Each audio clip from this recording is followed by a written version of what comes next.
நெல்லை பாபநாசத்தில் நடைபெற்ற இறையியல் வகுப்பில் 4வது பாடமாக சிவம் எனும் தலைப்பில் ஆசான்மா செந்தமிழன் ஆற்றிய உரை இது.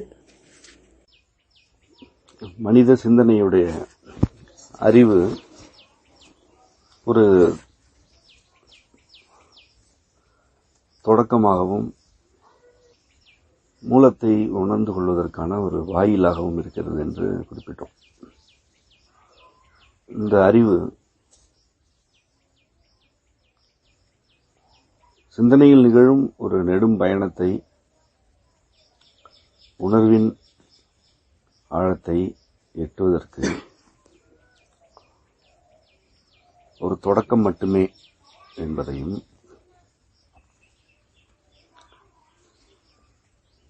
இது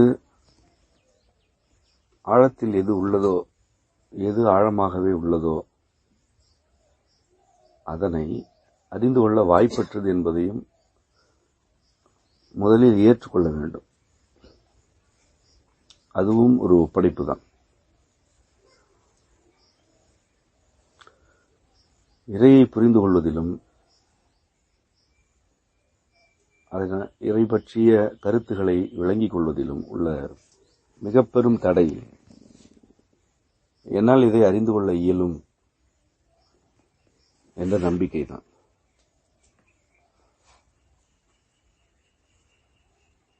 எவ்வளவுதான் நீந்த தெரிந்தவராக இருந்தாலும் சில வேளைகளில் மூழ்கி போவதுண்டு. நீச்சல் என்பது ஒரு அறிவு. அது ஒரு நீர்நிலையை காட்டினும் பெரிதென்று. ஆழம் சென்று மீண்டு வருவோரும் உண்டு, மீண்டு வராதவரும் உண்டு. மூழ்கியோர் அனைவருமே நீந்த தெரியாதவர்கள் என்றதற்கு பொருள் அல்ல.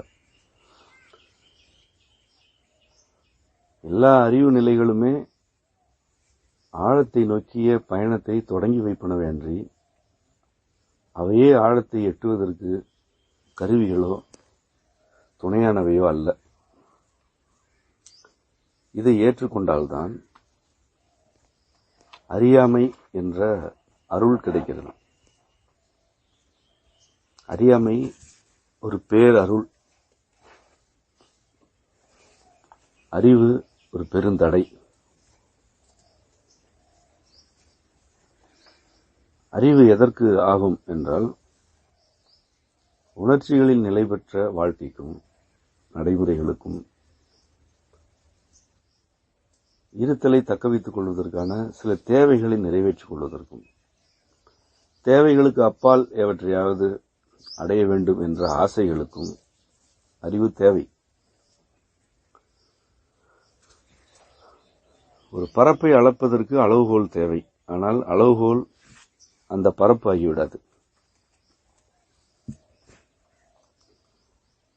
ஒரு பரப்பு எந்த அளவுகோலால் அளக்கப்படுகிறது என்பதை பொறுத்துத்தான் அந்த பரப்பு தன்னை காட்டும். அங்குலம் அங்குலமாக அளந்தால் நிலப்பரப்பு அங்குலமாக தன்னை காட்டும். அடிக்கணக்கில் அளந்தால் அது தன்னை அடிக்கணக்காக காட்டும். முழமுழமாக அளந்தால் அது முழமாக காட்டும். இவற்றையெல்லாம் கடந்து ஒவ்வொரு துகளாக அப்பரப்பை அளப்பதற்கு முற்பட்டால் அப்பரப்பு துகளாகத்தான் தன்னை காட்டும். ஒரு துகளை 8 கூறுகளாக பிரித்து இந்த பரப்பை அளக்கிறேன் என்று யாராவது இறங்கினால் அந்த பரப்பு ஒரு துகளின் 8 கூறுகளாக அதன் படி வளர்ச்சியாக தன்னை காட்டும். அடிக்கணக்கில் அளந்தவர் இதுதான் இருக்கிறது என்று இருமாப்பு கொள்வதும், அங்குலத்தில் அளந்தவர் இதுதான் உண்மையான அளவு என்று இருமாப்பு கொள்வதும் பரப்பை எதுவும் செய்யாது. இவ்வாறு அளவீட்டு கருவிகள், அளவீட்டு அறிவு நிலைகள் யாவுமே ஒரு தொடக்கத்தை தருவன, சில மேலோட்டமான அறிதல்களை தருவன. இதற்கு மேலும் உள்ளது, எனது கருவி இதைத்தான் அளந்து தந்திருக்கிறது, எனது தேவைக்கு இந்த கருவி போதும் என்று இருத்தல் ஒப்படைப்பின் ஒரு வகை. நான் எதை அளந்தேனோ அதுதான் இருக்கிறது என்று நம்புதலும் வாதிதலும் இருமாப்பு. வாழ்க்கையின் மிக பெரும்பான்மையான நடைமுறைகளுக்கு இந்த இருமாப்பு போதுமானதாக இருக்கிறது. மனிதர்களுக்கு நான் எதை அறிந்து கொள்கிறேனோ அல்லது நான் எப்படி புரிந்து கொள்கிறேனோ அதுதான் இருக்கிறது, இதை நான் மாற்றிக்கொள்ள மாட்டேன் என்பது மனிதர்களுடைய இருமாப்பு. அது அவர்களுக்கு இடையே உள்ள சிக்கலுக்கோ வெற்றி தோல்விகளுக்கோ அடிப்படையாக அமைந்து விடுகிறது. அது அவரவருடைய வாழ்க்கையை பொறுத்தது. ஆனால் இறையியலுக்கு இது எவ்வகையிலுமே பொருந்தாது. இறையியலுக்கு அளவீட்டு கருவி ஒரு பொருட்டே அல்ல, மாறாக அளவீட்டு கருவிதான் தடையே. இதுதான் அறியாமை வேண்டும் என்பதற்கான விளக்கம். அறியாமை என்பது என்ன? நான் எதை அறிந்து கொண்டேனோ அது மிக குறுகியது, மிகச் சிறியது, நான் இன்னும் அறிந்து கொள்ள விரும்புகிறேன் என்று இருப்பது, அதுதான் அறியாமை. அறியாமை என்பது ஏதும் அறியாததல்ல, அறிந்து கொண்டவை போதாது, அறிந்து கொண்டவை மட்டும் அங்கு இல்லை என்பதை உண்மையிலே ஏற்றுக்கொள்வது. சிந்தனையில் உள்ள நினைவு புலத்தில் இருமாப்பை வளர்த்து கொண்டு எனக்கு இவ்வளவு தெரியும் என்ற இருமாப்பை ஒரு புறம் வளர்த்து கொண்டு இன்னொரு புறம் பேச்சளவிலோ அல்லது எண்ணத்திலோ எனக்கு எதுவும் தெரியாது என்று கருதுதல் பாசாங்கு. இது யாருக்கு தெரியும்? இது எது மூலமோ அதற்கு தெரியும். மூலம் வடிவங்களின் இறுதி வெளிப்பாடாக சில உயிரினங்களை படைத்திருக்கிறது. அந்த உயிரினங்களில் சிந்தனை வளர்ச்சியடைந்த மனிதர்கள் அறிவு வளர்ச்சி, அறிவு இழப்பு, மூடத்தனம், அறியாமை, இருமாப்பு ஆகிய பல நிலைகளில் இருக்கிறார்கள். இந்த நிலைகளெல்லாம் இவர்களுக்கு ஏன் இருக்கின்றன என்றால், தனிநிலை என்ற ஒரு கருத்தின் முற்றிய நிலையில் மனிதர்கள் இருப்பதுதான் காரணம். இதுதான் முற்றிய நிலை. ஒன்று பிஞ்சு, இன்னொன்று முற்றல். பிஞ்சு எதற்காக இருக்கிறது? முற்றுவதற்காகத்தான் இருக்கிறது. முற்றிய பிறகு பிஞ்சின் இயல்புகள் இருக்காது. முற்றிய ஒன்று தன் காம்பின் எடையை தானே தாழாமல் கீழே விழுகிறது. அதுதான் முற்றல் நிலை. முற்றிய பிறகு பழுத்துதான் ஆக வேண்டும், அல்லது சீர்கேடுகள் இருந்தால் அழுகி போக வேண்டும். பெருங்காற்று வீசினால் கீழே உதிர வேண்டும். முற்றியவை இப்படிப்பட்டவைதான். முற்றியவைதான் ஒரு பிஞ்சின் இறுதி வடிவ நிலையில் இருப்பவை. இவ்வாறு முற்றிய நிலையில் இருக்கும் மனிதர்கள்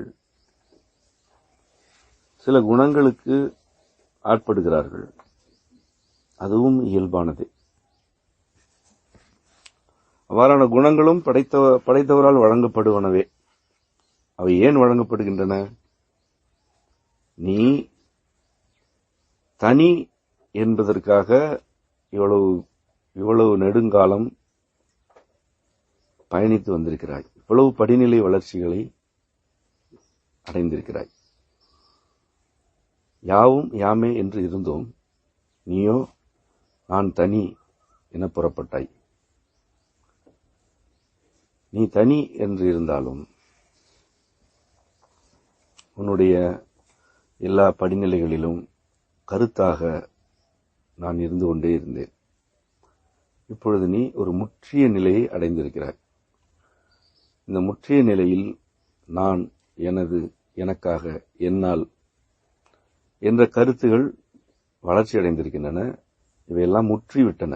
இதற்கு மேல் முற்றுவதற்கு, வளர்ச்சி அடைவதற்கு எதுவும் இல்லை. இனி பழுக்க வேண்டும் அல்லது அழுகி போய் உதிர்ந்து போக வேண்டும். இந்த நிலையில் நான் எனது எனக்காக என்று இருக்கிறேன், நான் ஏன் உன்னை உணர இயலவில்லை என்று நீ கேட்பாயானால், நீ இதற்காகத்தான் வந்தாய் என்பதுதான் விடை.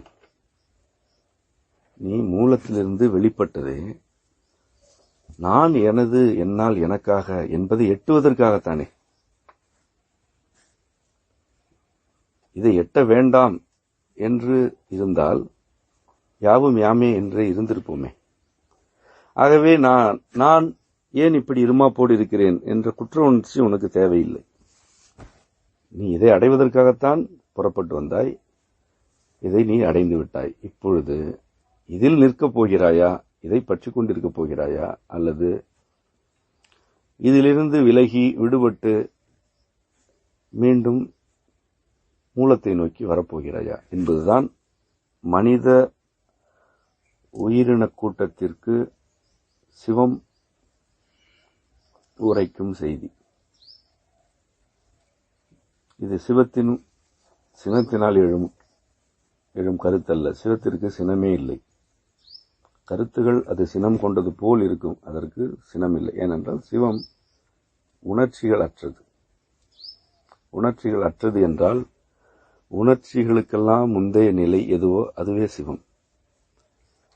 அதிலிருந்துதான் உணர்ச்சிகள் வெளிப்படுகின்றன. ஆனால் அதற்கு உணர்ச்சி இல்லை. அறிவு ஒரு வெளிப்பாட்டை பார்த்து அந்த வெளிப்பாட்டுக்கான கூறுகள் அதன் முந்தைய நிலையில் இருப்பதை நிறுவிவிடும். ஒரு விதை முளைக்கிறது என்றால் அந்த முளையில் உள்ள கூறுகள் யாவும் அந்த விதையிலும் அதை சூழ்ந்துள்ள நிலத்திலும் இருப்பதை நிறுவிவிடலாம். இது அறிவின் அளவுகோல். ஆனால் அந்த விதைக்கு இருக்கும் உயிர் எது, அது எங்கிருந்து வந்தது என்பதை அறிவால் நிறுவ இயலாது. அது இருக்கிறது, உயிர் ஏற்கனவே இருக்கிறது. அந்த உயிர் என்ற ஆற்றலில் ஐம்பூதங்கள் இருக்கின்றனவா, வண்ணங்கள் இருக்கின்றனவா என்றால் எதுவும் இல்லை. ஆனால் இருக்கிறது. உயிரில் முளையின் மென்மையும் இல்லை, அது பின்னால் மரமாகும் பொழுது எழும் வன்மையும் இல்லை, முளையின் எந்த வண்ணமும் இல்லை, சுவையும் இல்லை, புலன்களால் அறியத்தக்க எதுவுமே உயிரில் இல்லை. ஆனால் அந்த உயிரிலிருந்துதான் புலன்களால் அறியத்தக்க அனைத்துமே வெளிப்படுகின்றன. சிவம் உயிர். அந்த சிவம் இறுதி விளைவுகளின் எந்த வெளிப்பாடுகளும் அற்றது. ஆனால் எல்லா விளைவுகளும் அதிலிருந்துதான் வெளிப்படுகின்றன. தனி, தனது என்பது பிழையானதோ, சிக்கலானதோ அல்லது குறுகிய நோக்கம் கொண்டதோ அல்ல. அதுவும் இயல்பு. யாவும் யாமே என்று இருப்போம் என்பது உண்மை. அது இறுதிக்கும் இறுதியான உண்மை. இந்த உண்மையில் தனி நிலை என்பது மாயைக்கான தோற்றுவாய். வரையறுப்புகளை எழுப்பும் அடிப்படை கருத்து தனிநிலை என்பது. தனி, தன் என்பதுதான் வரையறையின் ஆதி. ஒன்று வரையறைக்கு உள்ளாகிறது என்றால் அது தன், தனி என்ற கருத்தை முன்வைக்கிறது என்று பொருள். அதுதான் தன்னை வரையறுத்துக் கொள்கிறது. இவ்வாறு வரையறுத்துக் கொள்வன பல்வேறு படிநிலை வளர்ச்சிகளுக்கு பிறகு முற்றல் நிலையை எட்டி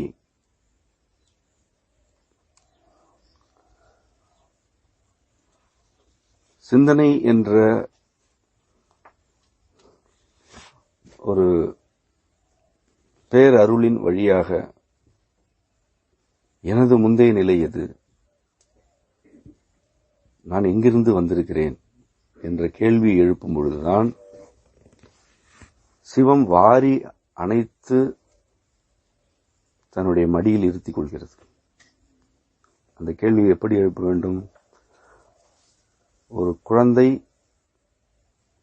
தன்னுடைய தாயின் முகத்தை பார்த்து நான் எப்படி வெளியே வந்தேன் என்று கேட்பது போல எழுப்ப வேண்டும். நீயா என்னை உருவாக்கினாய், உன்னிடமிருந்தா நான் வந்தேன், நீதான் என்னை ஆக்கினாய் என்பதை நான் எப்படி நம்புவது என்று கேட்டால் அறிவு வழிபட்ட விளக்கங்கள் கிடைக்கும். அதற்கும் விளக்கம் கிடைக்கும். எந்த கேள்வி கேட்டாலுமே விளக்கம் கிடைக்கும். கேள்வி அடிக்கணக்கில் இருந்தால் விளக்கம் அடிக்கணக்கில் கிடைக்கும். கேள்வி முழமாக இருந்தால் விளக்கமும் முழமாக கிடைக்கும். எந்த கேள்விக்குமே விளக்கம் உண்டு.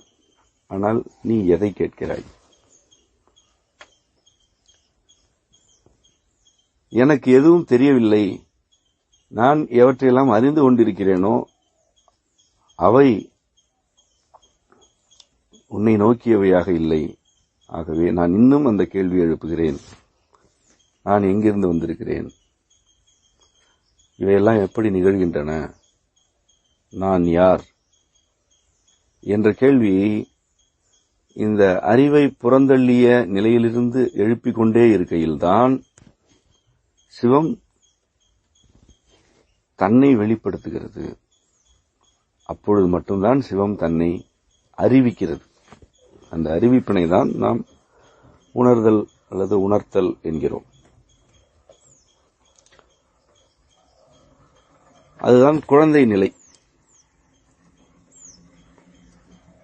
சக்தியிடம் குழந்தையாக இருத்தல் என்பது எல்லா வடிவங்களுக்கும் ஆதியாகவும் மூலமாகவும் இருக்கும் தாயிடம் குழந்தையாக இருத்தல்.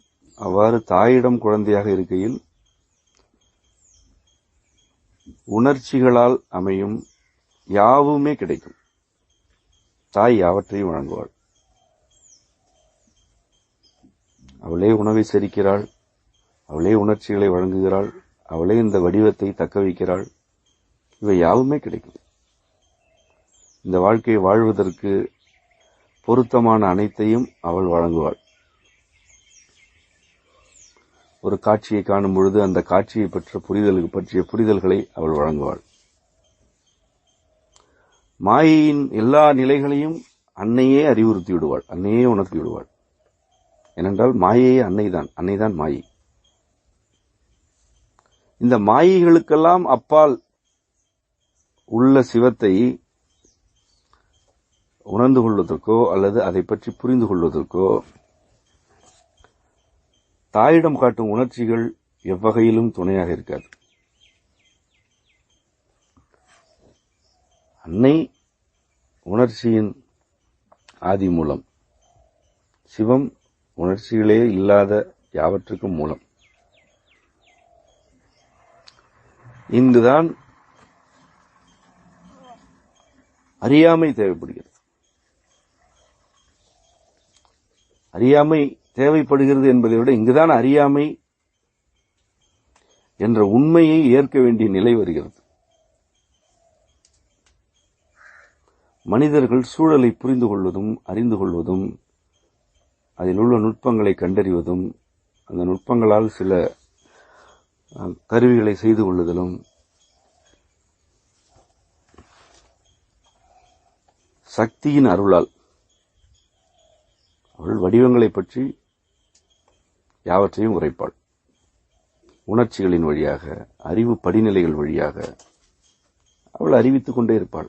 அதாவது சக்தியாகி அன்னை தன்னை திறந்து காட்டிக்கொண்டே இருப்பாள். இங்கே இது இருக்கிறது, அங்கே அது இருக்கிறது என்று அவள் திறந்து காட்டிக்கொண்டே இருப்பாள்.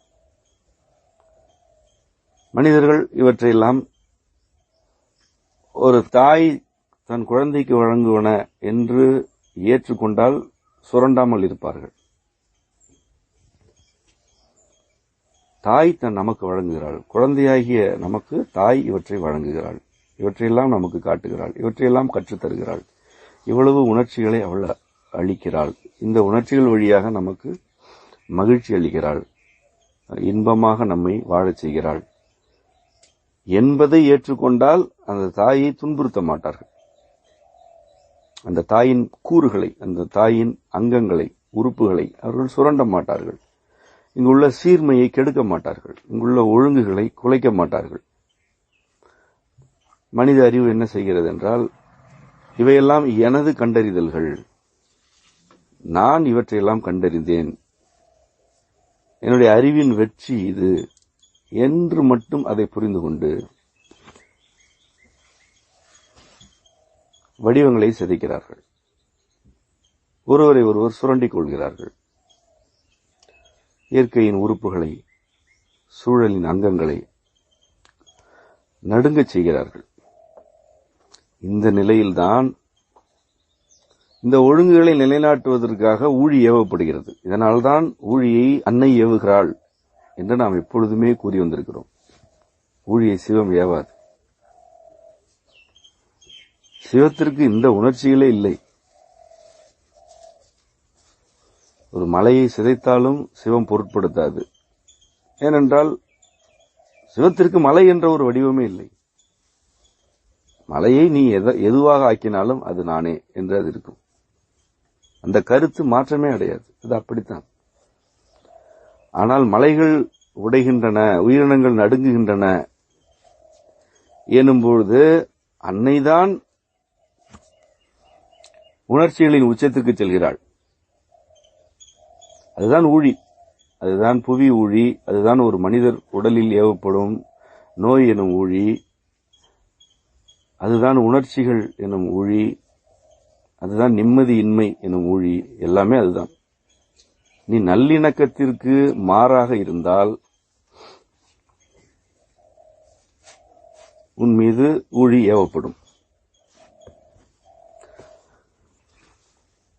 இது அன்னையுடைய கூற்று. தனது தனி என்ற கருத்துகள் முற்றிவிட்டன. உணர்ச்சிகள் யாவுமே நமக்கு நன்கு அறிமுகமாகிவிட்டன. இந்த எல்லா உணர்ச்சிகளிலும் நாம் வாழ்ந்து கொண்டிருக்கிறோம் எனும்போது இந்த உணர்ச்சிகள் எவ்வளவு தனிய வேண்டும் என்பதை ஏற்பதுதான் இறை வாழ்க்கை. உணர்ச்சிகளை எப்படி மேலும் மேலும் கூட்டிக் கொண்டே செல்வது என்றால், முற்றிய பழம், முற்றிய காய் பழுக்கப் போவதில்லை, அது அழுகி போகப் போகிறது என்று பொருள். நீ முற்றிவிட்டாய், நீ உணர்ச்சி தணிய வேண்டும். இது மனித பிறவிகள் அனைவருக்குமான கருத்து. மனித பிறவிக்கு வந்துவிட்டாய், நீ முற்றிவிட்டாய், இனி நீ பழுத்துத்தான் ஆக வேண்டும். பழுப்பதற்கு என்ன வழி? உடலில் உள்ள நீரை வெளியேற்ற வேண்டும், வெப்பத்தை தணித்துக் கொண்டே இருக்க வேண்டும். இந்த இரண்டும் தணிந்து கொண்டே இருந்தால் முற்றிய காய் பழமாகிவிடும். பழுத்து விதையாகி அடுத்த நிலைக்கு போ. இவ்வளவு வளர்ந்து அழுகி போகாது. ஏதேனும் ஒன்றை மிகுவித்துக் கொண்டே இருந்தால் அழுகி போகும். வெப்பம் மிகுந்தால் வெம்பி போகும், நீர் மிகுந்தால் அழுகி போகும். எதையும் மிகுவிக்காதே, யாவற்றையும் சீராக வைத்திரு. யாவற்றையும் எப்படி சீராக வைத்திருப்பது என்று தெரியவில்லையா? எல்லாவற்றையும் தனித்துக் கொண்டே இரு. ஏன் உணர்ச்சிகளுக்கு ஆட்படுகிறாய்? உணர்ச்சிகள் ஒவ்வொரு மனித நடவடிக்கைக்கும் ஒரு தொடக்கம். ஆனால் நீ தொடக்கத்தையே பற்றி கொண்டிருந்தால் தொடக்கத்திலே வாசலிலேயே தானே கிடப்பாய். வாயிலேயே கிடத்தல், உருண்டு புரண்டு கொண்டிருத்தலை தவிர வேறு என்ன தெரியும் உனக்கு? அறிவு, உணர்ச்சி ஆகியவை எல்லாம் தணிக்கப்பட வேண்டியவை, தணிந்து கொண்டே இருக்க வேண்டும். எவ்வளவு அறிவு சேமிப்பு இருந்தாலும், அறிவு தகவல்களை நீங்கள் அறிந்து கொண்டாலும் அவற்றை தூக்கி வீசிவிட வேண்டும். நான் இன்னும் எதையும் அறிந்து கொள்ளவில்லை, நான் அறிந்து கொள்ளாதவைதான் இங்கு மிகுதி என்பது உண்மை. இது தன்னடக்கம் எல்லாம் அல்ல, இது உண்மை என்பதனால் ஏற்றுக்கொள்ள வேண்டும். தன்னடக்கமே கூடாது. தன்னடக்கம் ஆகாது என்பது என் கருத்து. அதைத்தான் நான் உங்களுக்கும் கற்றுத்தர விரும்புகிறேன். எதற்கு தன்னடக்கமாக இருக்க வேண்டும்? நீ எதுவோ அதுவாக இரு. நீ எது என்றால் ஏதும் அறியாத பிள்ளை, அதுவாக இரு. ஏதும் அறியாத பிள்ளைக்கு எங்கிருந்து தன்னடக்கம் வருகிறது? எல்லாவற்றையும் அறிந்து கொண்ட ஒருவர் தன்னை அடக்கமாக வைத்துக் கொள்வது தன்னடக்கம் என்று நீங்கள் கற்பனை செய்து கொள்கிறீர்கள். எல்லாவற்றையும் அறிந்த ஒருவர் என்று எவருமே இருக்கப் போவதில்லை, இருந்ததும் இல்லை. ஏதும் அறியாதவர்கள் தான் அனைவருமே. எவர் கூடுதலாக அறிந்து கொள்கிறார் என்றால் ஏதும் அறியாமையை ஏற்றுக்கொண்டவர் கூடுதலாக அறிந்து கொண்டே இருப்பார். இந்த கடல் எந்த சூழலிலும் நம்மை உள்ளிழுப்பதற்கு வாய்ப்புண்டு. ஒரு பேரலை வந்து தாக்குவதற்கும் வாய்ப்புண்டு. பாம்புகள் வந்து தீண்டுவதற்கும் இந்த கடலில் வாய்ப்புண்டு. ஆனாலும் நான் என் கைகளை கால்களை நம்பி அல்ல, உன்னை நம்பி நீந்துகிறேன் என்பவர் தான் நீந்துவர். எனக்கு நன்கு நீந்த தெரியும், இந்த கடலை எனக்கு நன்கு தெரியும் என்போர் முன்னர் குறிப்பிட்ட ஏதோ ஒன்றில் சிக்கிவிடுவர்.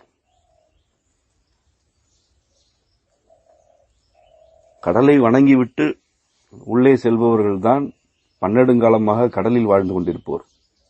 கடலை நன்கு அறிந்து கொண்டேன் என்போர் கடலில் வாழ்வதில்லை.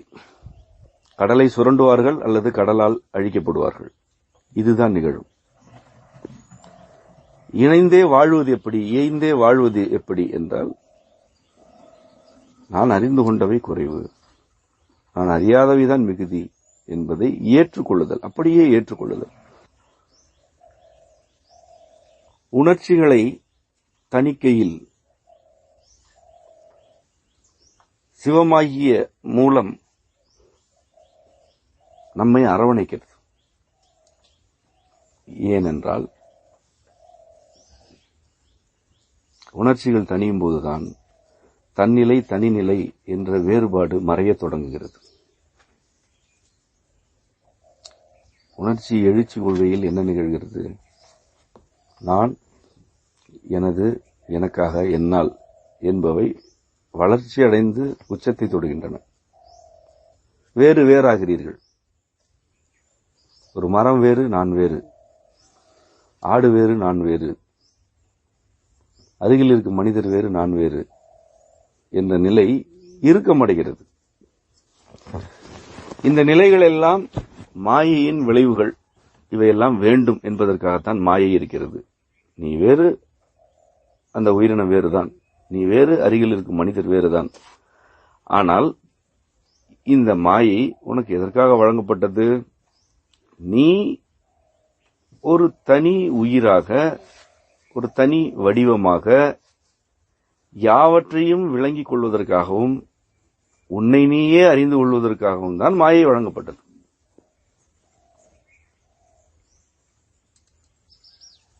உன் உணர்ச்சிகளில் வாழ்வதற்காகத்தான் மாயை வழங்கப்பட்டது. இப்பொழுது எது ஏற்கனவே வழங்கப்பட்டிருக்கிறதோ அதை நீ மேலும் மேலும் மிகுவித்துக் கொண்டே சென்றால் அது இறுகித்தானே போவாய்.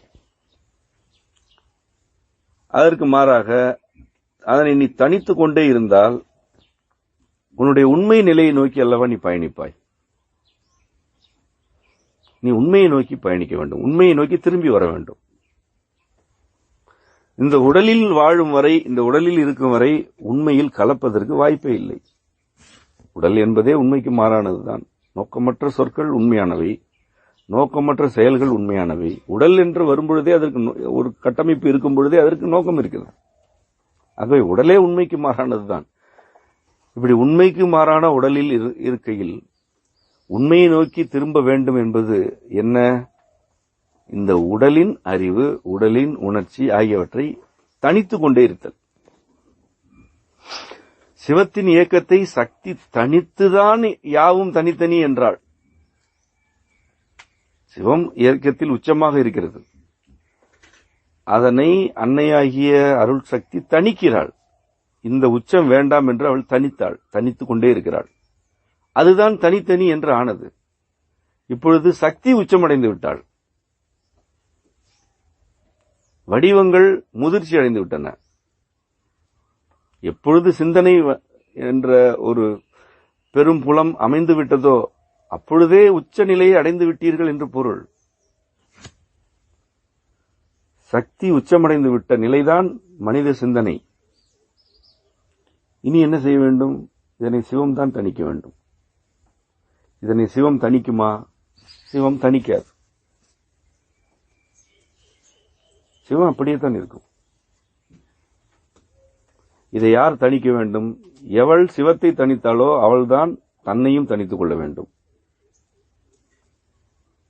இங்கு அவள் இவள் என்று சொல்வது யாரை? எல்லா உயிரினங்களையும், மிக குறிப்பாக மனிதர்களை. எல்லா மனிதர்களுமே பெண்மைதான், எல்லா உருவங்களுமே பெண்மைதான். வடிவம் என்றாலே அது பெண்மைதான். வடிவமற்றதுதான் ஆண்மை. வடிவம் என்றாலே பெண்மைதான். அதில் பெண்மை மிகுதி என்றால் பெண் என்கிறோம், ஆண்மை மிகுதி என்றால் ஆண் என்கிறோம். வடிவம் எடுத்தவை, வடிவத்தில் முதிர்ச்சி அடைந்தவை, முற்றியவை தன்னை தணித்துக் கொள்ளுதல் தான் சிவத்தை அடையும் வழி. சிவம் வந்து தணிக்காது.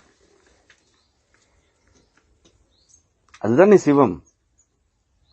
நான் இதுதான், நான் இப்படித்தான் என்று அப்படியே இருப்பது, உணர்ச்சியே இல்லாமல் இருப்பது, உணர்ச்சி அற்ற நிலையிலேயே இருப்பது. அதற்கு உணர்ச்சி இல்லை. நாம் ஏற்கனவே பல உரைகளில் குறிப்பிட்டிருக்கிறோம். அம்மையப்பருக்கு பரிவும் இல்லை, கருணையும் இல்லை என்று குறிப்பிட்டிருக்கிறோம். இதனால் தான் குறிப்பிடுகிறோம். மூலம் எவ்வாறு இருக்கிறது என்பதை அவர் உணர்த்தி நாம் உணர்ந்து கொண்ட பிறகு அங்கு பரிவும் இல்லை, கருணையும் இல்லை என்பது தெல்ல தெளிவாகிறதே. சிவத்துக்கு எந்த உணர்ச்சியுமே இல்லை. அது யாவுமாக இருப்பதுதான் அன்பு. அன்பு எனப்படுவது என்ன? கடப்பாடு அற்று இருத்தல். அதுதான் அன்பு. அது முழுமையாகவோ நிறைவாகவோ மனிதர்களுக்கு வாய்க்காது. ஆனால் கடப்பாடு அற்று இருத்தலை மேற்கொள்ள வேண்டும். கடப்பாடு அற்று இருத்தலை மிகுவித்துக் கொண்டே இருக்க வேண்டும். கடப்பாடு என்பது நான் செய்வதனால் அல்லது செய்யாததனால் இது நிகழும் அல்லது நிகழாது என்று நம்புவது. அதுதான் கடப்பாடு. இதை நான் செய்ய வேண்டும், இதை நான் செய்யவில்லை என்றால் இது அவ்வளவுதான், அதை நான் செய்திருந்தால் அது அப்படித்தான் ஆகியிருக்கும் என்பவை எல்லாமே கடப்பாடுகள். கடப்பாடு என்ற கருத்துடைய ஒரு சிறிய விளக்கம் இது. கடப்பாடு அற்றிருத்தல். கடப்பாடு அற்றிருத்தல் தான் அன்பின் மனித நிலை வினை. அன்பின் மனித நிலை வினை எது என்றால் கடப்பாடற்றிருத்தல். மனிதர்கள் கடப்பாடற்றி இருக்க வேண்டும். இதை மட்டும் நான் செய்யவில்லை என்றால் அவ்வளவுதான், இதை நான் செய்வதற்கு இவ்வளவு காரணங்கள் இருக்கின்றன, இதை நான் தான் செய்ய வேண்டும் என்று நம்புவது கடப்பாடு. என்றால் எதுவுமே செய்யக்கூடாதா? இல்லை. கடப்பாடு என்பதற்காக எதையும் செய்யாதே. இதை நான் செய்யவில்லை என்றால் வேறு யாரும் செய்ய மாட்டார்கள் என்பதற்காக செய்யாதே. வினையாற்று. உன்னுடைய இயல்பில் இது செய்யப்பட வேண்டியது என்று இருந்தால் அதை செய். அதிலிருந்து என்ன விளைவு வருகிறது என்றும் நோக்காதே. இதை நான் செய்வதற்கு என்னென்ன காரணங்கள் உள்ளன என்றும் சீர்தூக்காதே. இதை நீ செய்ய வேண்டும் என்றால் செய். உன் இயல்பில் உள்ளவற்றை செய், செயல்படுத்து. அவை எல்லாமே வினைகள். இது கடப்பாடு அற்றிருத்தல். நோயுற்ற ஒருவர் என்னை காப்பாற்று என்று வேண்டுகிறார். ஆனால் அவர் இறந்து போகிறார். சிவம் கடப்பாடற்றது.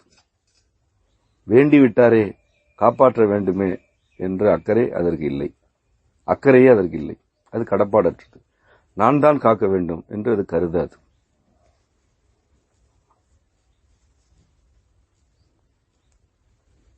எந்த இடரில் இருந்தாலும் நான் தான் காக்க வேண்டும் என்று கருதினால் அது சிவமே அல்ல.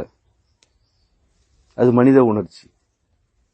மனித உணர்ச்சி பரிவு காட்படும், கருணை காட்படும். இவையெல்லாம் யாவை? இவையெல்லாம் அறிவு நிலைகள், உணர்ச்சி நிலைகள்.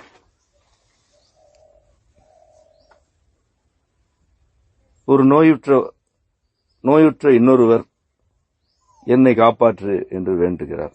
அவர் நலமடைகிறார். அவரையும் சிவம் காக்கவில்லை. அவர் ஏதோ ஒரு வகையில் தன்னுடைய இயல்பு எது, தன்னுடைய ஒழுங்கு எது என்பதை புரிந்து கொண்டு ஏதோ ஒன்று செய்தார். அது அவரை காத்தது. அந்த ஏதோ ஒன்று எது? அது சிவமும் சக்தியும் வகுத்த ஒழுங்கு.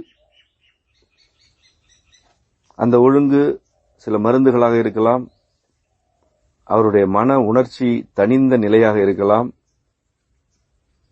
அல்லது வேறு எதுவாகவும் இருக்கலாம். நீ ஒழுங்குகளில் ஒழுகும் பொழுது மீட்டெடுக்கப்படுகிறாய்.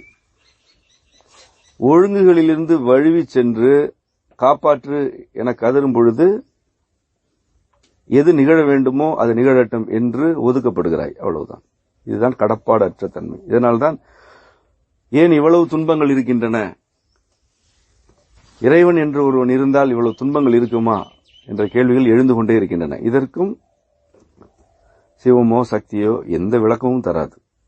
நீ கேள்வி கேட்டுக்கொண்டே இரு, கேள்விகளை எழுப்பிக் கொண்டே இரு. இதற்கு விளக்கம் அளித்தே தீர வேண்டும் என்ற எந்த கடப்பாடும் சிவத்துக்கு இல்லை. ஆனால் மனிதர்கள் இந்த கேள்விக்கு விளக்கம் காண வேண்டிய பொறுப்பில் இருக்கிறார்கள். மனிதர்களுக்கு இந்த பொறுப்பு உண்டு. ஏனென்றால் மனிதர்களுக்கு உணர்ச்சிகள் மிகுதி, மனிதர்களுக்கு சிந்தனை வளர்ச்சி வழங்கப்பட்டிருக்கிறது. அவர்கள் இந்த கேள்விக்கு விளக்கம் காண வேண்டும், விடை காண வேண்டும்.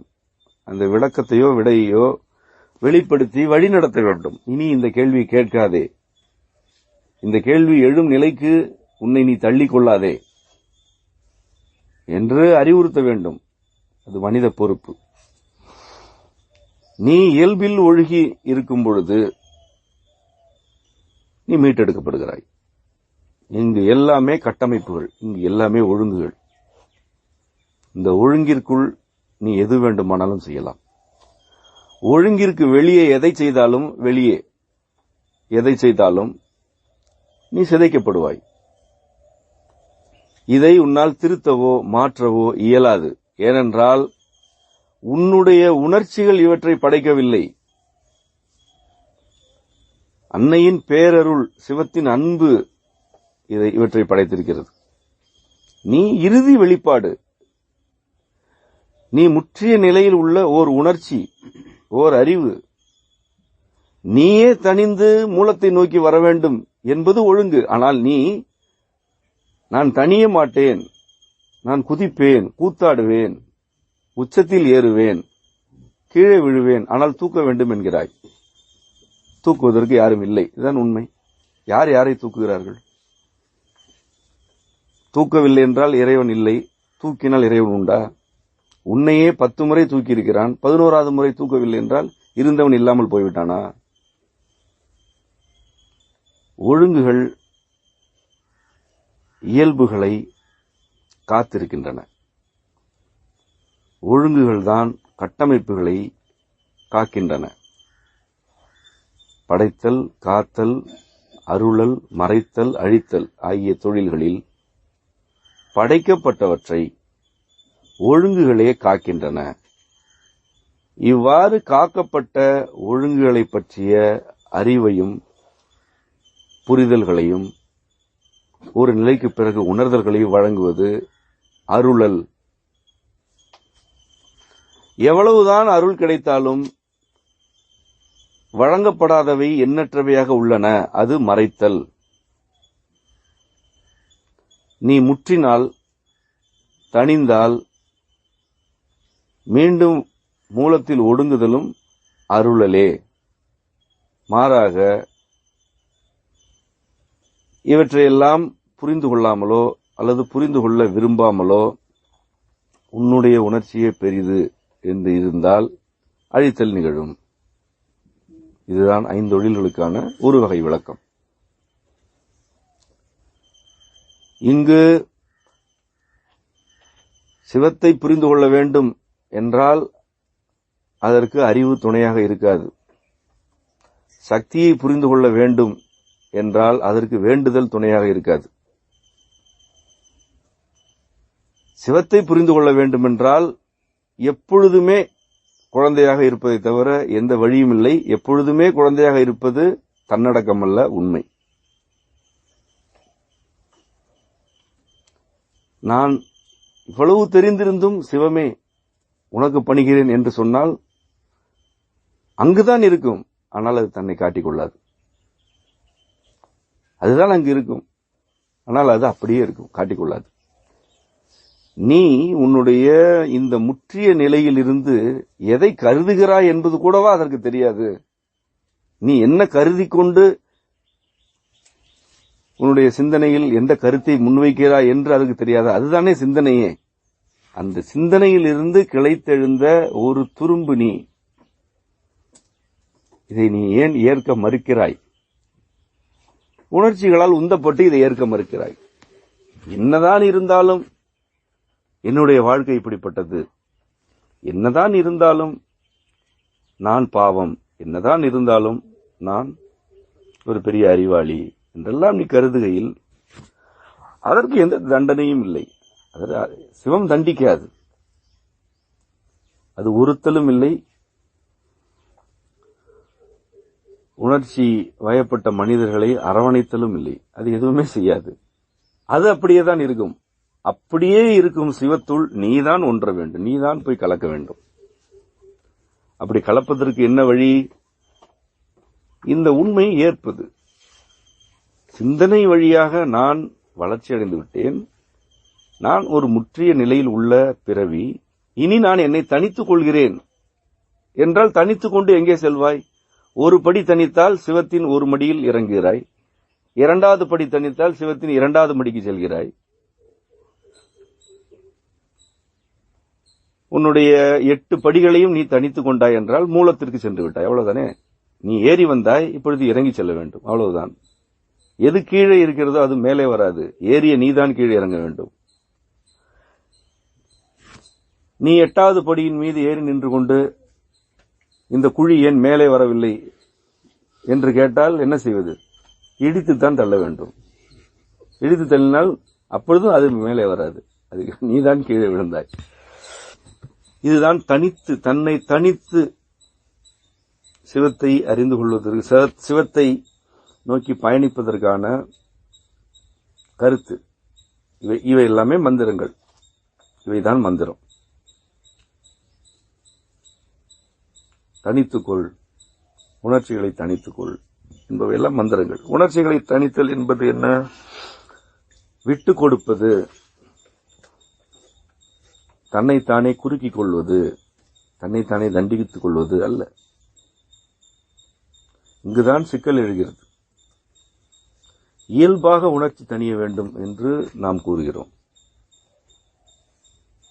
மனிதர்களுக்கு அது புரியாது, வராது. என்ன செய்வார்கள்? இயல்புக்கு மாறாக தனிப்பது போல் கருதி கொண்டு அவற்றையெல்லாம் விட்டுக் கொடுப்பதாக நினைத்து கொண்டு தணிக்கவும் மாட்டார்கள், விட்டுக் கொடுக்கவும் மாட்டார்கள். ஆனால் அதற்கான எல்லா பாசாங்குகளையும் தோற்றத்தில் செய்து கொண்டிருப்பார்கள். தணிப்பது என்றால் என்ன? ஒன்று இருக்கிறது, அதன் மீதான அடுத்த நிலை வளர்ச்சி வேண்டாம் என்று முதலில் விரும்புவது. நீர் வெதுவெதுப்பாக இருக்கிறது, அது தணிந்தால் தண்ணீர் ஆகிறது. தணிந்த நீர் தண்ணீர் ஆகிறது, குளிர்ந்த நீர் ஆகிறது. இனிமேலும் இது சூடாக வேண்டாம் என்று இருந்தால் அது குளிர்ச்சியை நோக்கி பயணிக்கும், அது தணிகிறது. சூடாகிவிட்டதா, நான் இதனை உடனே குளிர்விக்கிறேன் என்று அதை ஆற்று என்று ஆற்றினால் அது இயல்பாக குளிரவில்லையே, அது இயல்பாக தணியவில்லையே. இயல்பாக தனியும் தண்ணீருக்கும், ஆற்றிய பிறகு ஆறும் தண்ணீருக்கும் அவற்றின் மூலக்கூறு அடிப்படைகளிலேயே வேறுபாடு உண்டு. அவற்றின் மூலக்கூறுகளே வேறு. அவற்றின் மூலமான கூறுகள் எவையோ அவற்றிலேயே வேறுபாடு உண்டு. இதை யாராலையும் திருத்த இயலாது. இயல்பாக ஒன்று தணிகிறது என்றால் அதன் கட்டமைப்பு வேறு, ஆற்றிய பிறகு ஒன்று குளிர்விக்கப்படுகிறது என்றால் அதன் கட்டமைப்பு வேறு, அதனுடைய அடிப்படை மூலக்கூறு கட்டமைப்பே வேறு, அதில் எழும் நுண்ணுயிரிகளே வேறு, எல்லாமே வேறு. இதை அந்த மூலமான கட்டமைப்புக்கு ஆதியாகவும் மூலமாகவும் இருக்கும் சிவம் அறியாதா? நீ ஆற்றினாயா ஆறினாயா என்று தெரியாதா? ஆகவே முயற்சிக்காதீர். எதற்கு முயற்சிக்கிறாய்? உனக்கு விருப்பம் இருந்தால் அப்படியே இருக்க வேண்டியதானே, ஏன் முயற்சிக்கிறாய்? உணர்ச்சிகள் எப்பொழுது தனியும்? நிறைவடைந்தால் தனியும். நிறைவு என்பது என்ன? உடலிலா இருக்கிறது? அடிப்படையில் உன்னுடைய சிந்தனையில் இருக்கிறது, இரண்டாவதாக உடலில் இருக்கிறது. ஏன் அடிப்படையில் சிந்தனையில் இருக்கிறது என்கிறோம்? உணர்ச்சி என்பது அங்கிருந்தானே எழுகிறது.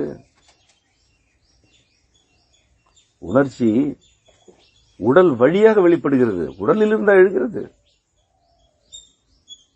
சிந்தனையில் இருந்துதான், சிந்தனை வளர்ச்சியுடைய படிநிலையில் தான் உணர்ச்சி வளர்ச்சியும் இருக்கிறது. இதையெல்லாம் நாம் கடந்த வகுப்புகளில் கண்டோம். சிந்தனையில் நிறைவு இருக்க வேண்டும். சிந்தனையில் நிறைவு இருப்பதற்கு என்ன வழி? ஏற்கனவே நமக்கு இருப்பவை, நமக்கு வழங்கப்பட்டுக் கொண்டிருப்பவை யாவுமே அருள்தான் என்ற உண்மையை ஏற்பது. இதுவும் பணிவல்ல, இதெல்லாம் உண்மை. நமக்கு வழங்கப்படுபவை யாவுமே அருள்தானே, நானே அருள்தானே, நான் அருளின் விளைவாகத்தானே ஒரு மனிதராக அமர்ந்திருக்கிறேன். நீ அருளின் விளைவாகத்தானே ஒரு மனிதராக அமர்ந்திருக்கிறாய். நீயாகவா உன்னை செய்து கொண்டாய்? நீயாகவா உன்னுடைய உணர்ச்சிகளை எல்லாம் உருவாக்கி கொண்டாய்? இல்லையே. மனிதராக பிறந்ததே அருள். உறங்குவது அருள், விழிப்பது அருள், உண்பது அருள், செரிப்பது அருள், யாவுமே அருள்.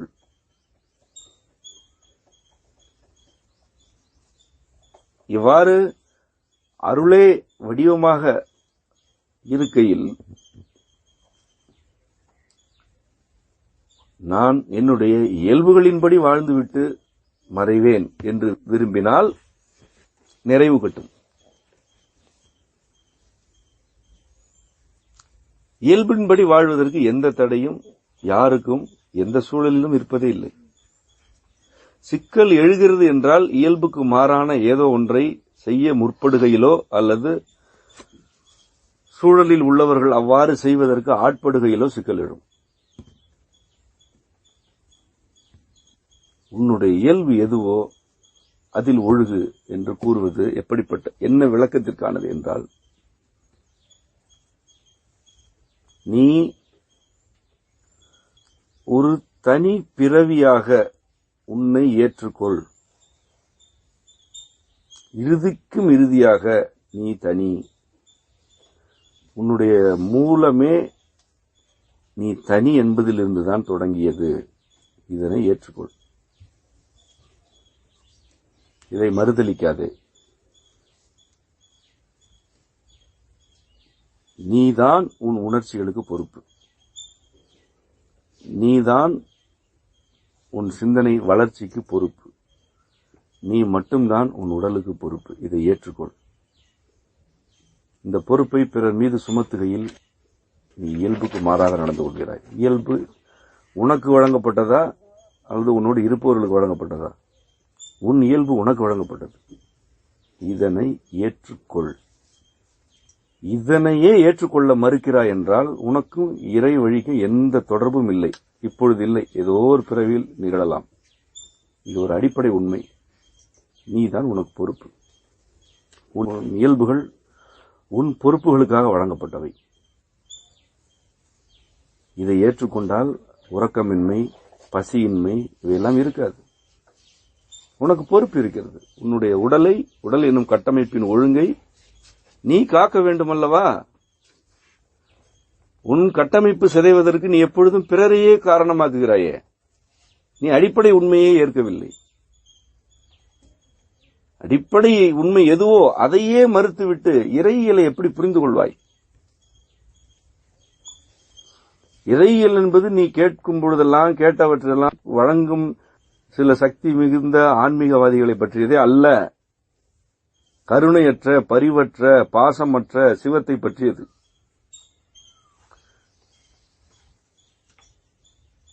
கருணையற்றதுதான் அன்பு என்ற மெய்மையை உணர்த்தி நிற்கும் சிவத்தை பற்றியது. அன்பில் கருணை இல்லை. அரவணைப்பதற்கு கருணை தேவையில்லை, பரிவு தேவையில்லை, எந்த உணர்ச்சியும் தேவையில்லை அரவணைப்பதற்கு என்பது சிவம். அதை பற்றியது. அந்த மூலமாகிய சிவத்தினுள் எழுந்து தன்னிலை தனிநிலை ஆகுக என்று புறப்பட்ட அன்னையை பற்றியது. இயல்புகளின் இறைவி அவள். எது இயல்போ அது சக்தி, அதுவே அன்னை.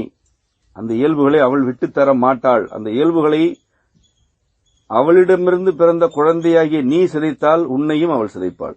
அவள் இயல்புகளைத்தான் காப்பாள், உன்னை காக்க மாட்டாள். அதை புரிந்து கொள்.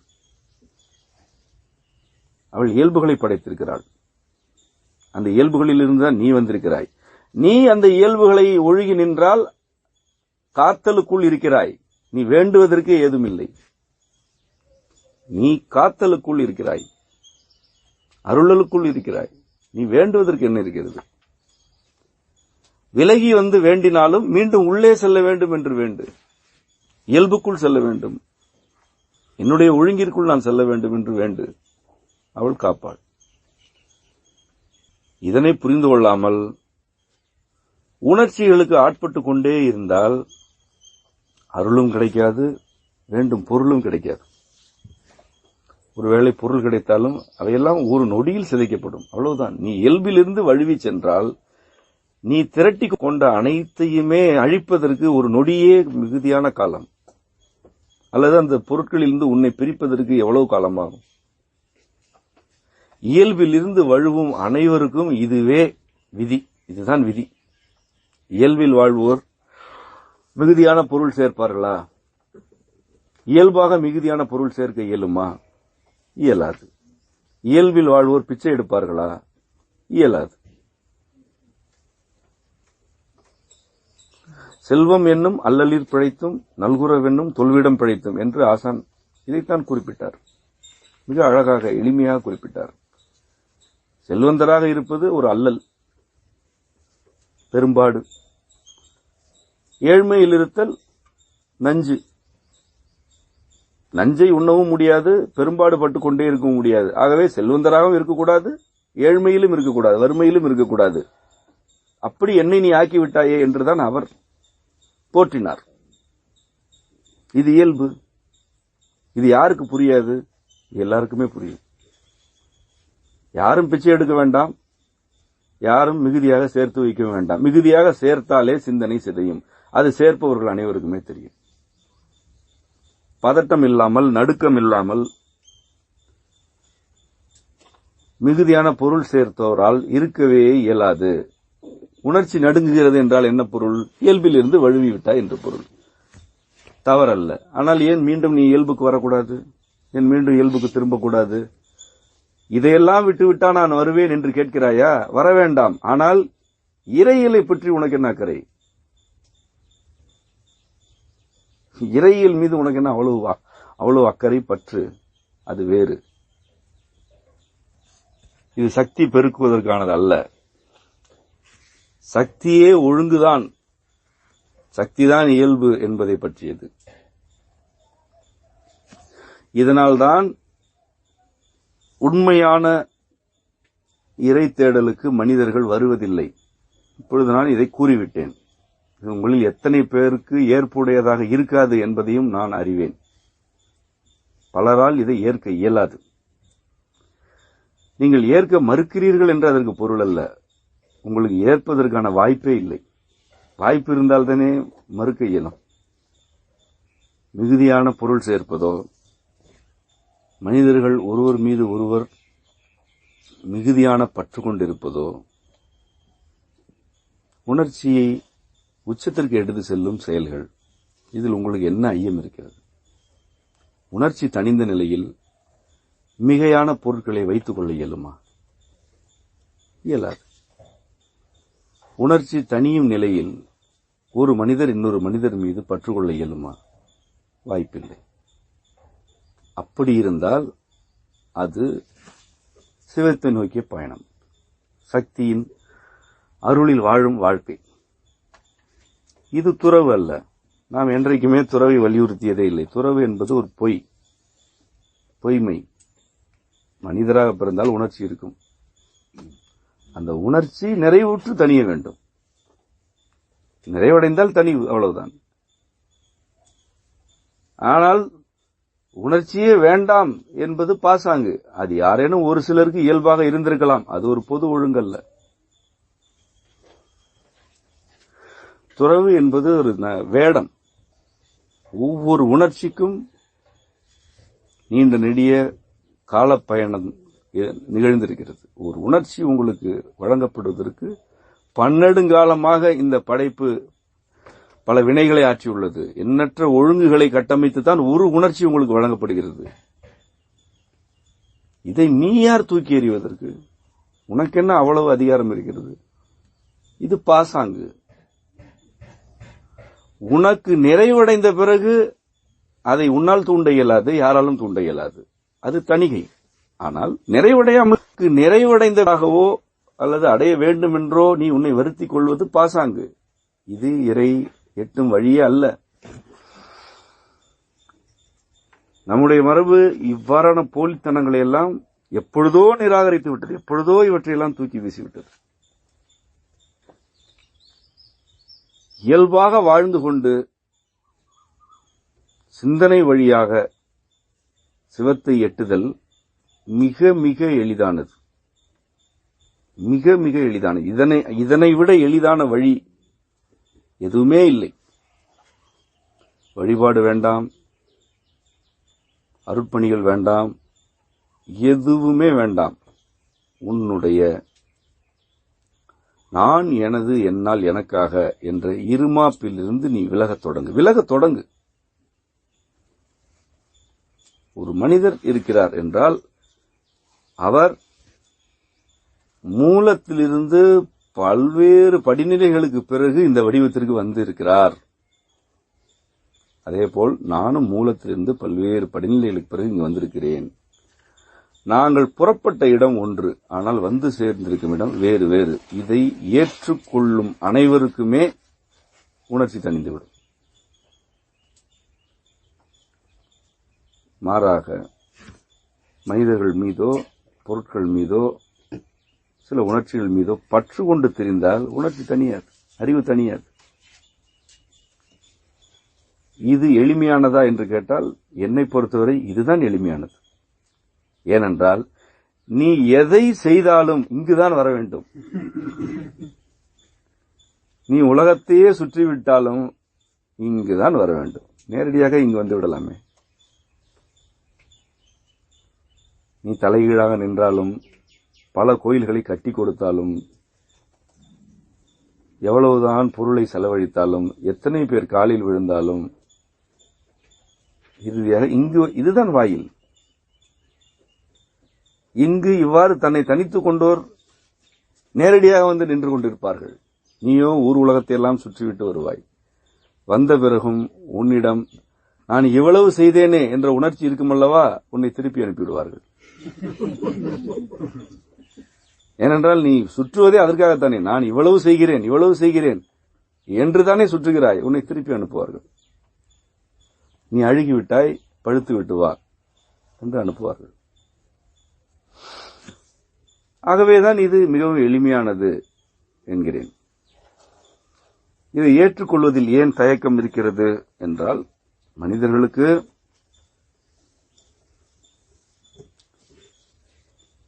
தான் எதுவுமே இல்லை என்ற உண்மையை ஏற்பதில் தயக்கம் இருக்கிறது. அதனால்தான் நீ எதுவுமே இல்லை என்பதை ஏற்றுக்கொள். நீ உன்னை பிற மனிதர்களோடும் சூழலில் உள்ள உயிரினங்களோடும் ஒப்பிட்டுக் கொண்டு அறிவு வளர்ந்தது என்று நம்புவதும், பிறரை விட என்னிடம் செல்வம் கூடுதலாக இருக்கிறது, அறிவு கூடுதலாக இருக்கிறது, அல்லது வேறு ஏதோ ஒன்று கூடுதலாக இருக்கிறது என்று நம்புவதும் கற்பனை, கற்பிதங்கள். அவை உண்மைக்கு மாறானவை.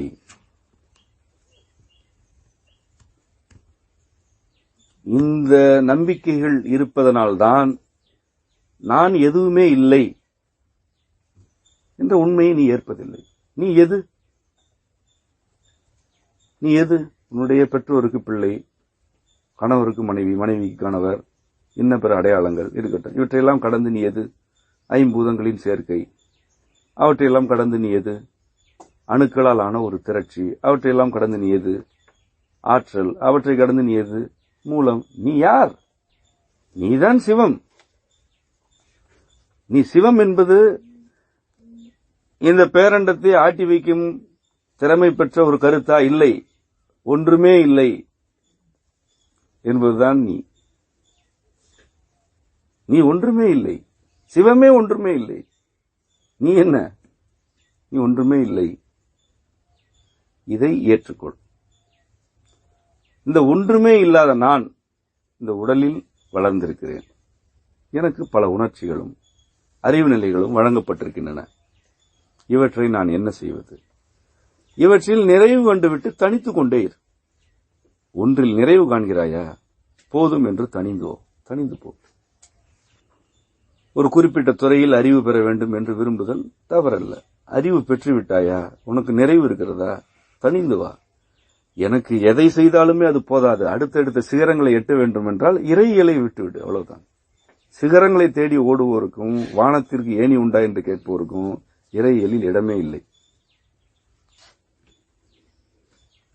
ஏனென்றால் மனித இயல்பு எல்லாவற்றிலுமே நிறைவு காணும் வகையில் படைக்கப்பட்டுள்ளது. நீங்கள் இயல்பை பாருங்கள். நீர் பருகினால் நிறைவு, உணவு உண்டால் நிறைவு, புணர்ச்சி கொண்டால் நிறைவு, வலி கூட நிறைவு. உங்களை கொலை செய்யும் அளவிற்கு எந்த வலியும் இருக்காது. வலி உச்சத்தை தொட்டு தணிந்துவிடும். இவையெல்லாம் எப்பொழுது? இயல்பாக இருக்கும் பொழுது. இயல்பான உணவு, இயல்பான உடல், நிறைவு. இயல்பான நீர், இயல்பான தாகம், நிறைவு. இயல்பான புணர்ச்சி, நிறைவு. இயல்பாக எழும் வலி, நிறைவு. இவை எப்பொழுது வளர்ச்சி அடைகின்றன? நீ இயல்புக்கு மாறானவற்றை எதிர்பார்க்கும் பொழுதோ அல்லது இயல்புக்கு மாறானவை உன்னோடு சேரும் பொழுதோ, அது உணவாக இருக்கலாம், நீராக இருக்கலாம், மனிதராக இருக்கலாம், எதுவாகினும் ஒன்று நீ இயல்பிலிருந்து விலகி இருப்பாய், அது நிறைவு தராது. அல்லது அந்த பொருள், அந்த மனிதர் இயல்பு அற்ற வகையில் நடந்து கொண்டிருப்பார், இயல்பு அற்றவராக இருப்பார், அது நிறைவு தராது. நிறைவு வேண்டுமென்றால் இயல்பில் இருக்க வேண்டும். இயல்பில் இருந்து எதை செய்தாலும் நிறைவு. ஒரு முறை செய்தாலே நிறைவு. உணவை பொறுத்தவரை கூட உடல் இயல்பாக இருக்கையில் ஒரு முறை உணவு உண்டாலே போதும். அது உடலின் இயல்புகளுள் அதுவும் ஒன்று. உணவும் அப்படிப்பட்டதாக இருக்க வேண்டும், உடலும் அப்படிப்பட்டதாக இருக்க வேண்டும். அதுவே மிக செறிவான செரிமானம். ஒரு முறை உள்ள உணவிலிருந்தே ஒரு நாளைக்கு தேவையான ஆற்றலை, சத்துக்களை அது எடுத்துக்கொள்கிறது. 2 முறை 3 முறை உண்பது குற்றம் அல்ல, அதுவும் ஒழுங்குதான், அதுவும் இயல்புதான். ஆனால் இயல்பின் சாரமான நிலை என்று ஒன்று இருக்கிறது, எல்லாவற்றிலுமே இருக்கிறது. உணவு உண்ணுதல், நீர் பருகுதல், உறக்கம் ஆகிய அனைத்திலுமே சாரமான நிலை என்று ஒன்று இருக்கிறது. அது போதும், அதுவே நிறைவு என்ற நிலை இருக்கிறது. அதிலிருந்து ஒவ்வொரு படிநிலையாக வழுவிதான் இயல்பின் பிற நிலைகள் உள்ளன. நாம் கூறுவது அந்த நிலையிலாவது இரு, வழுவிய நிலையிலாவது இரு, ஆனால் இயல்பில் இரு. எப்படி உணவும் அதனை உண்பவரும் இயல்பாக இருந்தால் பசி நிறைவடையுமோ, அதுபோல உன்னுடைய வாழ்க்கையை பற்றிய உன்னுடைய புரிதல்களும் தேவைகளும் இயல்பானவையாக இருந்தால் அவை அனைத்துமே நிறைவடைந்துவிடும். நிறைவடைவது மிக கடினமானதல்ல, இயல்பாக இருந்தால் எல்லாமே நிறைவடையும். இப்படி நிறைவடைந்து விட்டால் தனிந்துதானே ஆக வேண்டும். வேறு என்ன வழி இருக்கிறது உங்களுக்கு? எனக்கு நிறைவில்லை என்று நீங்கள் கருதுவது ஒரு மயக்கம், ஒரு கற்பனை, கற்பிதம். இதுவரை நிறைவு அடையவில்லை என்றால் நிறைவை அடைவதற்கான பணிகளையாவது செய்யுங்கள், நிறைவடையுங்கள். நிறைவடைந்து உங்களை தனித்துக் கொள்ளுங்கள், தனிந்து செல்லுங்கள்.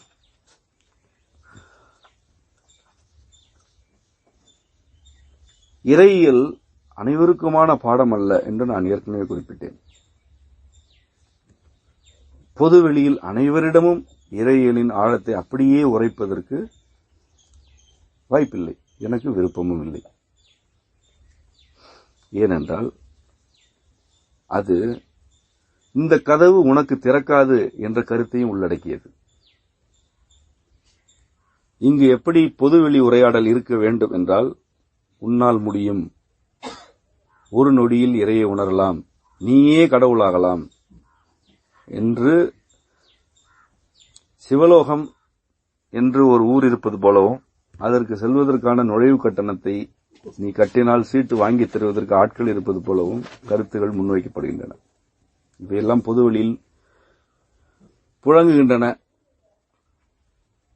நான் இப்படி சொல்ல இயலுமா? இது கற்பனை, இது பொய் கூட இல்லை, இது கற்பனை, இது ஒரு கதை. என் முன்னோர்கள் யாராவது இப்படி சொன்னார்களா? ஒருவர் இப்படி சொல்லியிருப்பாரா? உனக்குள் நீயே இறைவனை கண்டுவிடலாம், வகுப்புக்கு வா என்று அழைக்க இயலுமா? நீயே இறைதான். அதை நீ ஏற்பதற்கு உன் இருமாப்புகளை எல்லாம் தனித்துக் கொள்ள வேண்டும், உன் அகந்தைகளை எல்லாம் தனித்துக் கொள்ள வேண்டும். நீதான் இறை. நீயே இறைதான் என்பதனால் நீ நினைத்தவற்றை எல்லாம் செய்யலாம் என்று கற்பனை செய்யாதே. இறையே நினைத்தவற்றை எல்லாம் செய்வதில்லை, சக்தியே நினைத்தவற்றை எல்லாம் செய்வதில்லை. நீ எப்படி செய்ய இயலும்?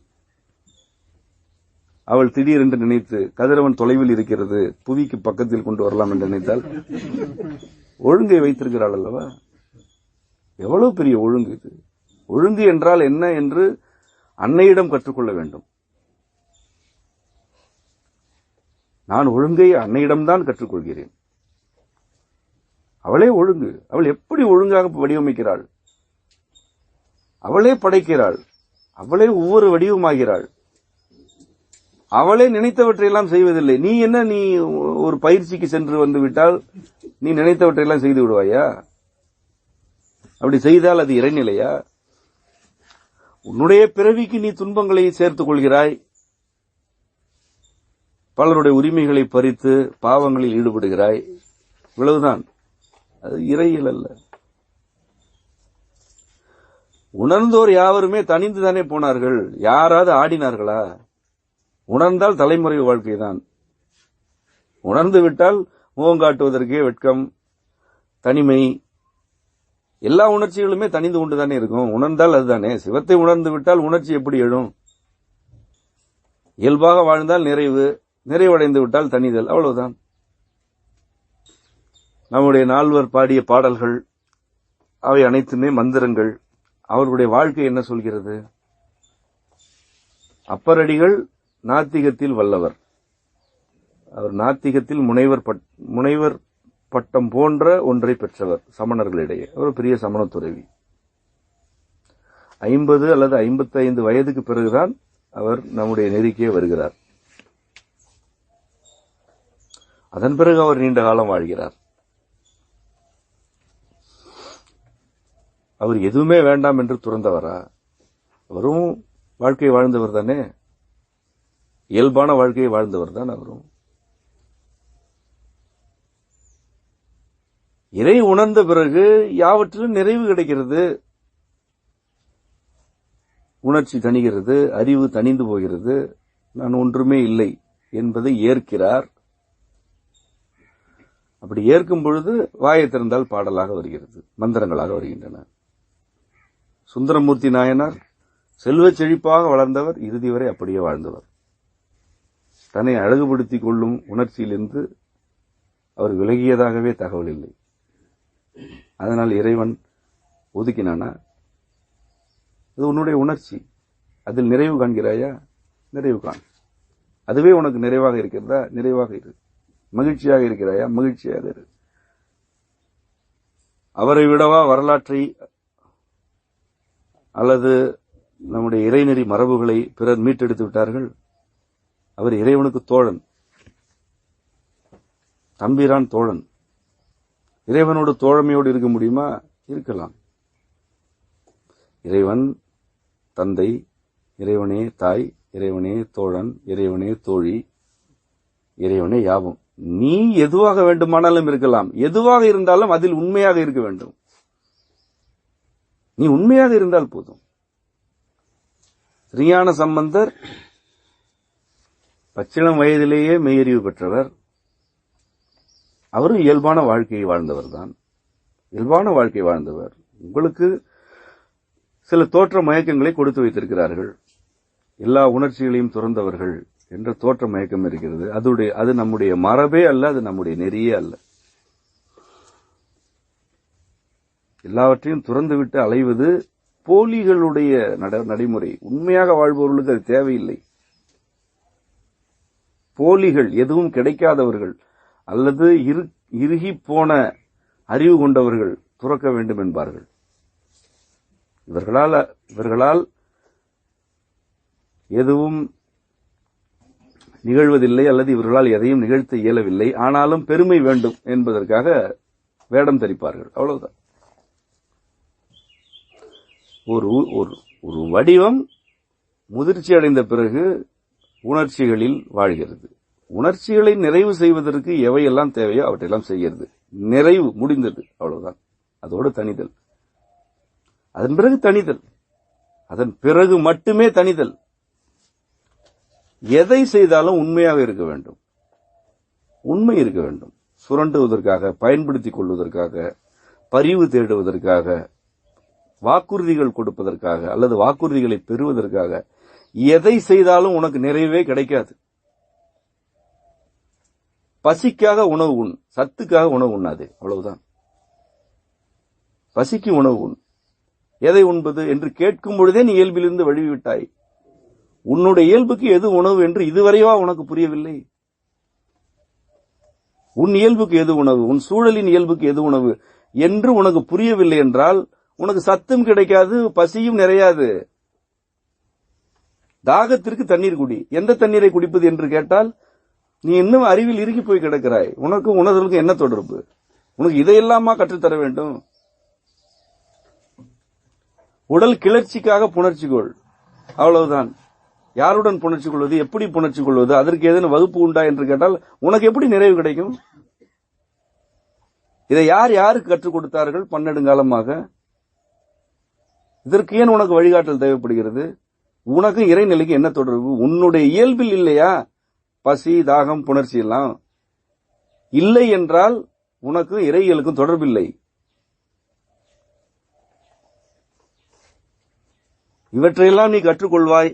இவற்றை பற்றியெல்லாம் உனக்கு பாடம் நடத்த வேண்டும் என்றால் இன்னும் பல பிறவிகள் கற்றுக்கொண்டு அதன் பிறகு வா, அந்த வாசலுக்கு வா. இயல்புகளில் நிறைவடைவது எப்படி என்ற கேள்வியே உங்களை இறைவனிடமிருந்து விலக்குகிறது. உண்மையிலேயே உங்களுக்கு தெரியும், நீங்களாக சில காரணங்களை வைத்துக் கொண்டு அவற்றையெல்லாம் தடுத்துக் கொண்டிருக்கிறீர்கள் அல்லது வழிமாறி செல்கிறீர்கள். பிற மனிதர்களுக்காக வழிமாறுகிறீர்கள், உங்களுடைய அகந்தைக்காக வழிமாறுகிறீர்கள் அல்லது உங்களுடைய அச்சத்திற்காக வழிமாறுகிறீர்கள். இந்த சமூக கட்டமைப்பு ஏற்படுத்தி இருக்கும் இயல்புக்கு மாறான சில சிக்கல்களுக்காக வழிமாறுகிறீர்கள். இவற்றையெல்லாம் உடனடியாக சீராக்க இயலுமா என்றால் இயலாது. ஏனென்றால் இந்த கட்டமைப்பு உங்களால் பாதுகாக்கப்படுகிறது. நம்முடைய கருத்து, இறையை புரிந்து கொள்ள வேண்டும் என்பதற்காக சமூகத்தை சீர்திருத்த வேண்டாம். நீ வாழ்வதற்காக சமூகத்தை சீர்திருத்திக் கொள். நீ வாழ்ந்தால் இறையை புரிந்து கொள்வாய். இதை வேறுபடுத்தி சொல்வதற்கு காரணம், இந்த சமூகத்தில் பல சீர்திருத்தங்களை செய்வதே இறையியலுக்காகத்தான் என்றால் அதையும் பெருமையாக்கி விடுவாய். நான் எனக்காகவா செய்தேன், ஈசனுக்காக செய்தேன் என்பாய். ஈசன் இதை கேட்கவே இல்லை. ஈசன் என்னை வந்து உணர்வாய் என்றெல்லாம் அழைக்கவில்லை. ஏனென்றால் வந்து உணர்வதற்கும் நீ சென்று அடைவதற்கும் நீ வேறு, அவன் வேறு அல்ல. நீ உன்னுடைய அடையாளங்களை இழந்து உன்னுடைய அறிவு, உணர்ச்சி நிலைகளை நிறைவடைந்த பிறகு தனித்துக் கொண்டால் ஈசனைத்தான் உணர்வாய். இவ்வாறு தனிதலே சிவத்தை நோக்கி உங்களை இட்டுச் செல்லும் என்பதை நீங்கள் முதலில் புரிந்து கொள்ள வேண்டும். பின்னர் இதனை நீங்கள் நன்கு தன்மைப்படுத்த வேண்டும். உங்களுடைய தனிப்பட்ட இயல்பின் வழியாக இது செரிக்க வேண்டும். செரித்த பிறகு அப்படியே ஏற்றுக்கொள்ள வேண்டும். ஏற்றுக்கொள்ள இயலவில்லை என்றால் ஏற்றுக்கொள்ள இயலவில்லை என்று ஒப்புக்கொள்ள வேண்டும். எதுவாகினும் அது உண்மையாக இருக்க வேண்டும். ஏற்றுக்கொள்ள இயலவில்லை என்று நீங்கள் ஒப்புக்கொண்டால் கூட உங்களுக்கு அரவணைப்பு கிடைக்கும். என்றால் அப்பொழுதும் நீங்கள் உண்மையை கருதுகிறீர்கள். உண்மை மட்டுமே வேண்டும். ஏற்றுக்கொள்ள இயலவில்லை என்ற நிலையில் இருந்து கொண்டு ஏற்றுக்கொள்வது போல் பாசாங்கு செய்தால் உண்மையில் இருந்து நீங்கள் தான் விலகுகிறீர்கள். நீங்கள் மீண்டும் உங்களை இறுக்கிக் கொள்கிறீர்கள். சிவத்தை உணர்தலுக்கான வழிகளை சொல்வது, சிவம் இதுவே என்று நாம் புரிந்து கொண்டவரை சில கருத்துக்களை பதிவு செய்வது ஆகியவையெல்லாம் முழுமையானவை என்று தயவு செய்து யாரும் கருதாதீர்கள். இன்றைய பாடமே மிக மிக மிக மேலோட்டமானது. நம்முடைய உணர்தலில் எவ்வளவு செறிவு உள்ளதோ அவற்றையெல்லாம் நீர்த்து போக செய்து இந்த பாடம் புரிய வேண்டும் என்ற நோக்கத்தோடு மிக மேலோட்டமாக இவற்றை பற்றி கூறியிருக்கிறேன். இப்படியெல்லாம் கூறலாமா என்று எனக்கு தெரியாது. உங்களுக்கு விளங்க வேண்டும் என்ற விருப்பம் உள்ளது, அதனால் கூறினேன். ஆனால் அதன் சாரமான செய்தி சிவத்தை அடைவது என்ற கருத்தே இருமாப்புதான் என்பதுதான். சிவத்தை நீ அடைய வேண்டியதில்லை.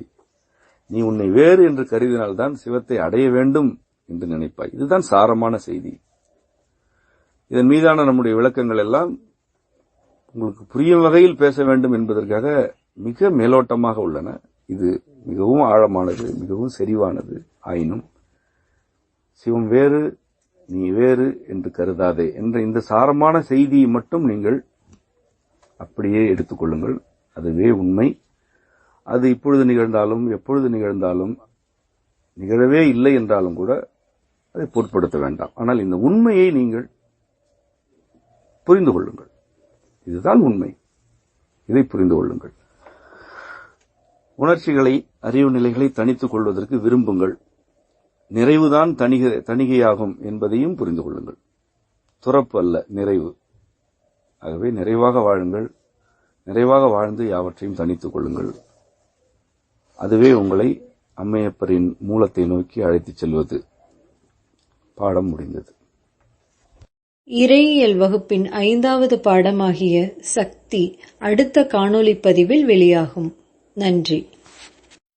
செம்மை பற்றிய மேலதிக தகவல்களை www.semmaivanam.org என்ற இணையதளத்திலும், செம்மை மரபுப்பள்ளி என்ற யூடியூப் சேனலிலும், செம்மை வனம் என்ற முகநூல் பக்கத்திலும் பெறலாம்.